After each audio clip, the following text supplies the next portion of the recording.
All right, so here is a quick video to help you get this data for the Acceleration Lab. You're going to log into your Pivot Interactives account and look for the motion graphing a dry ice puck on ramp. All right, so it looks like, where's mine at? Here.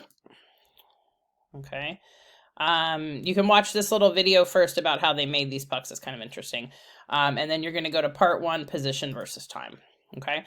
So what you want to do is basically just like you did with the little boat lab simulation, you're just trying to get position and time data. All right. So choose whichever mass you want to choose, and then you can choose whichever angle you want to choose. It doesn't matter. It'd be interesting if everybody kind of has different masses and angles, because then maybe we can discuss and see if there's a difference to anything. So I don't know, kind of randomly just choose one. All right. Okay, so you want to open up here on the left, this little tool, get your ruler. Okay, and on this little clicky thing here, you can kind of turn it so that it matches the angle of the ramp. All right, make sure that you're measuring to the same place on the puck, right? I'm just going to do the very front of it because I think it's a little bit easier to see. Whoa, this is kind of hard. Whoa, wrong way. What am I doing? Okay, close enough. All right, and then you'll need the stopwatch also. Okay, so kind of let it go. Okay, and then once it starts going, remember you can just back it up so you get the exact spot that you want. Okay, so I want to try to get just as the cord is being cut, so maybe like right around there, and then reset the clock.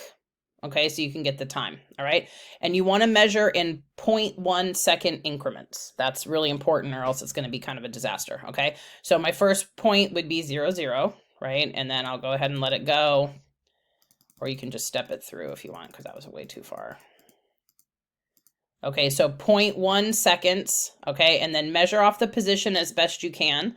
All right, and you should be able to estimate the position to the 10th, right? So this would be, oh gosh, I don't know, 1.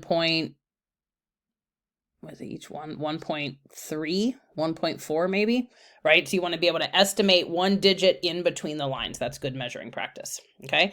And then I'll just go ahead and click it through till I get to 0.2 seconds up here, okay? And then measure it again. That looks really close to exactly, I would say 5.0, etc., etc., etc. Okay, so go through and get all of your position time data. Estimate a 10th if you can on the position, and then get as many points as you can fit. Okay, I don't know how many points I left room for in class cake, but do as many as you can that fit. You can just make a text box to make extra ones if you need to, and then you're going to go ahead and graph those. All right, and then we'll do part 2.